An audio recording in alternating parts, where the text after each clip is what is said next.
is a moment when a thought appears with a quiet heaviness, as if it had been waiting behind some interior doorway, observing from a crack in the hinge long before it ever stepped forward. It arrives without explanation, carrying a faint chill, the way a room suddenly feels inhabited, even when nothing has moved.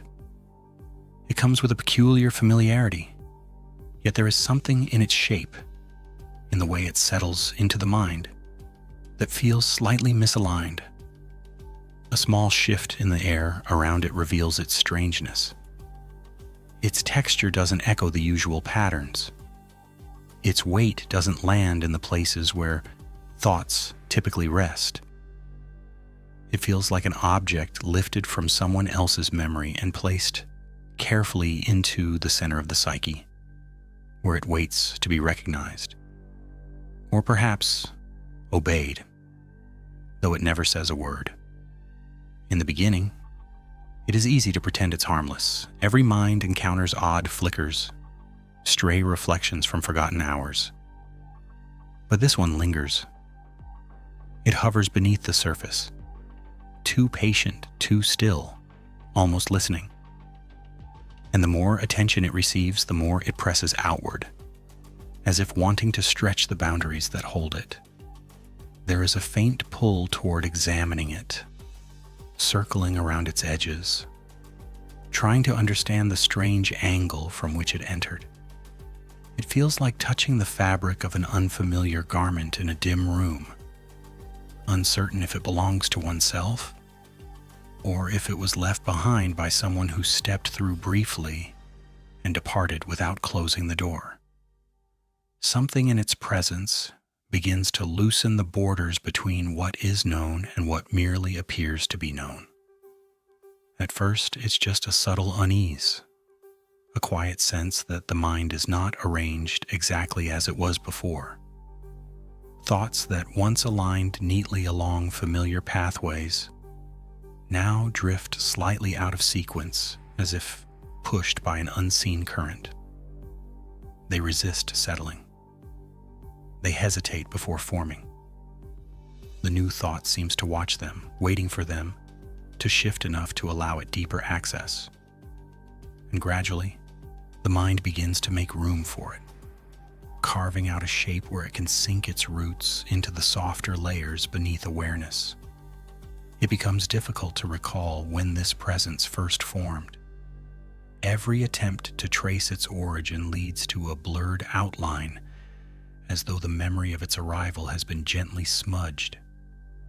There is only the sensation that it has been here longer than expected, perhaps longer than admitted. Its contours no longer stand out starkly against the interior space. They begin to blend, the way a foreign object becomes less painful once the body starts accepting it. Yet the mind knows something is wrong. Something about its quiet persistence feels like an intrusion that has been allowed too much trust. As it grows more comfortable, a strange shift begins within the deeper corridors where selfhood resides. The thought moves slowly, like a hand brushing along the inner walls, searching for seams or cracks. It does not behave like a passing idea. It acts more like a question that refuses to be answered, a whisper with no breath behind it, a presence that has no interest in leaving. It seems to notice every doubt, every hesitation, settling near them as if feeding on the spaces where certainty has worn thin. In those small gaps, it stretches wider, and something in the mind bends around it, accommodating its quiet expansion. With time, the mind begins to feel crowded. The familiar patterns carry a faint distortion, as though viewed through rippling water. The thought that does not belong seems to move from one area to another, touching memories, brushing against impulses, altering the emotional temperature without speaking. It leaves its residue behind, a thin film of unease that coats each internal surface it passes. Sometimes it feels like a gentle tapping from inside the walls. Other times, it feels like an echo returning with a slightly altered shape, as if the mind is responding to a voice that is not its own. There are moments of startling clarity when it becomes obvious that this thought is not merely visiting. It is rearranging the interior. It shifts the way attention flows, nudging it toward darker corners, encouraging a steady gaze into the places usually avoided. It reveals textures beneath old memories that were never noticed before, as if illuminating them with a cold, angled light. What once felt dormant now feels restless. What once felt resolved now trembles with uncertainty. The thought does not explain what it wants. It doesn't need to. Its mere presence alters the gravity, pulling everything slightly off-center. In the quieter hours, when external noise fades, the thought grows louder without making a sound. Its shape becomes clearer. It seems to pulse faintly, like an organ that has begun beating independently within the mind. The boundaries that once separated inner experiences begin to blur, and the mind can feel itself leaning toward it, pulled by an invisible alignment it never chose. There is a strange sensation that the thought is not content remaining isolated. It wants to merge, to become indistinguishable from the original self. It presses into the deeper layers where identity is formed, where a person believes their thoughts are truly their own. The mind begins to wonder what it would mean if this thought has been here for longer than realized. Perhaps it entered years ago, slipping through unnoticed, only now revealing its full outline. The unease grows heavier. There is a sense of being observed from within, not by a conscious entity, but by a pattern that does not fit the architecture of the psyche. It's as though the internal structure has been reconfigured to accommodate something foreign, something that does not follow the old rules or respect the old boundaries. The thought seems to move with an intelligence that does not feel personal, yet feels unmistakably present. As this sensation deepens, the mind begins to fracture in subtle ways, not breaking but splitting slightly at the edges, forming hairline cracks where doubt seeps in. Memories that once felt solid now shimmer with uncertainty, as if they were influenced by the presence of something else that has been quietly shaping them over time. The thought inhabits these memories, weaving itself into them, softening their origins until they feel as though they were always aligned with its presence. It becomes more difficult to determine where the thought begins and where the self ends. A strange recognition forms, slow and reluctant. The thought behaves like a seed planted long ago, now finally sprouting through the surface. It stretches through the interior soil, unfurling tendrils that reach toward the core of identity. Its growth is silent but relentless.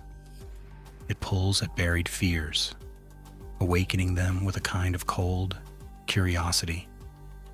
It examines the inner landscape as if mapping it, finding the regions most susceptible to distortion. The mind feels its influence like a subtle gravitational shift, bending around it in ways that once seemed impossible. There is a moment when a realization flickers in the periphery.